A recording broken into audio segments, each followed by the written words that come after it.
What's good, YouTube? It's your boy Nehemiah, aka Neo, and today we're going to be talking about the Los Angeles Lakers. Now, this team is something that I don't really know what to expect from.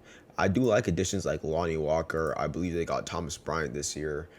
They had a lot of really good moves over this offseason, but this is still a team where they still need to make that Westbrook trade. And I'm not saying that Westbrook is still going to be a bad fit next year. I just think that going into next year, if they really want to maximize their chances of winning, whether that be trading Westbrook for a bunch of role players or trading him for even a star, I think that they still have to make that move first and foremost.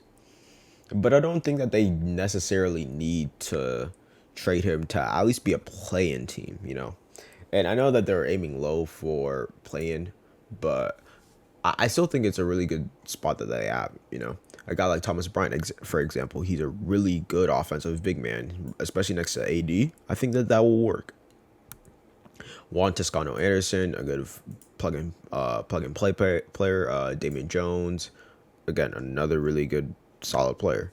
I think that Lonnie Walker as a next two is going to be really great, filling in the similar role that Malik Monk did, except probably a worse shooter, but I don't think that's really going to be a big issue. I think the biggest problem will be Taylor Horton Tucker's position. I don't think that he deserves a spot on this roster, not because he's not good, but more so because the Lakers could get something better. And if they can't get something better, they should get something better. But that brings me into the main point of this video. Temper your expectations for the Lakers. Whether that means aim higher for what you think that they're going to go, or do not think that they can just have this magical bounce back season. I just think that this team may not be the team that we think they're going to be. And I know that's easy to say as an outsider looking in, but this team just doesn't have that much going for it, but it still does have Anthony Davis, LeBron James, and even Russ to a certain extent. The only players that we don't know for sure will be good next year will be Kendrick Nunn, maybe Troy Brown, and maybe Stanley Johnson. You never know. But the rest of these guys just look like solid NBA players, something that they didn't really have next year or last year. Carmelo Anthony fell off of a whole cliff for the first 13 games. I believe the first 13 games he shot 50 something percent from the 3-point line. After that, he shot in the low 30s. So that's one of the bigger problems for the Lakers. Another big problem was that the defense just wasn't as good as they were in previous years. But I think that that really had to do with Anthony Davis just not playing as much and LeBron just kind of taking a little decline.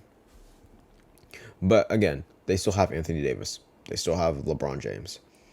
If it were personally me, I'd throw Thomas Bryant in the starting lineup so AD just doesn't have to play the five, and roll out with Russ, Lonnie Walker, Thomas Bryant, AD, and LeBron James. Now, I think one other thing that we have to talk about with the Los Angeles Lakers is how could a Westbrook trade happen like later this year? And if it were to happen, it'd probably be near the trade deadline. Not necessarily saying that they will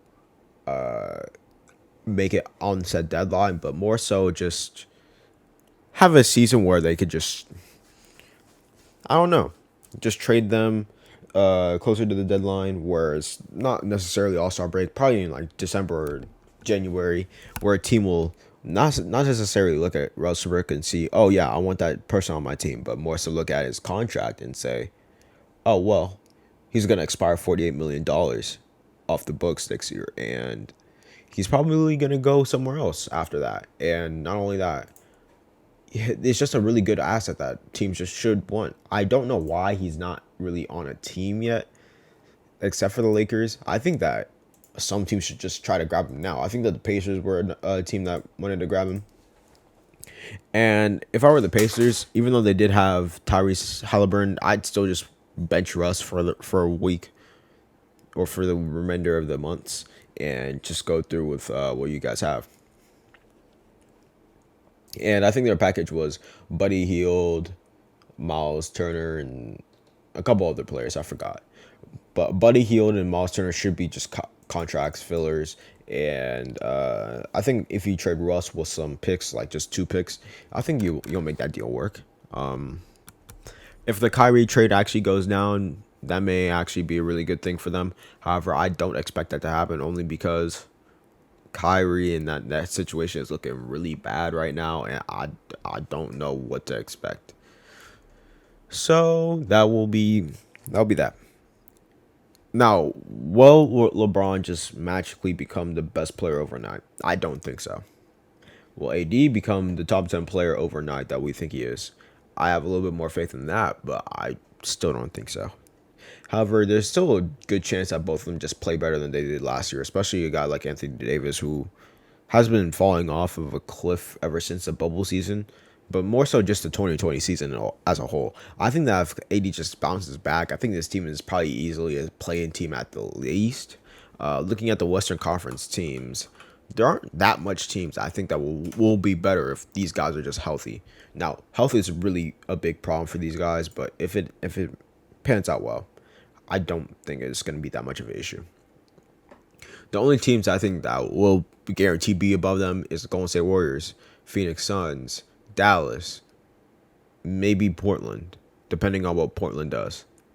The Memphis Grizzlies, the Minnesota Timberwolves, Clippers, and definitely the Denver Nuggets. So that's around like 6 teams, 7 teams. Again, that's definitely a play-in spot worthy.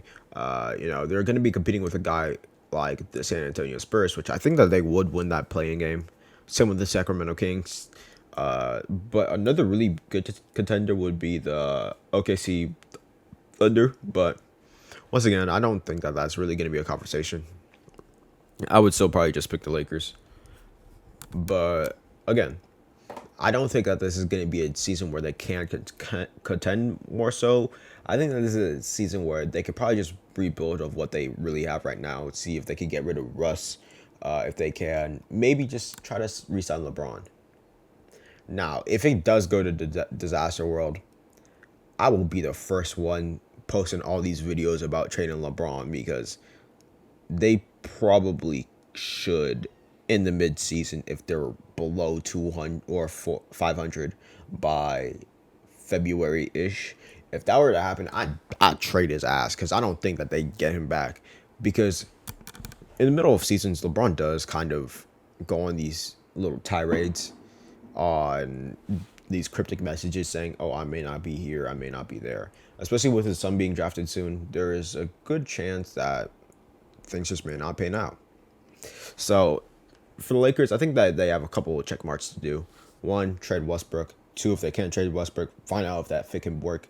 Three, if they're going to be healthy, are they going to be on the floor all the time? And four, just throw in all effort because a lot of the times the Lakers kind of acted as though they had this shit in the bag, but they really didn't. So, yeah, that's just it for me.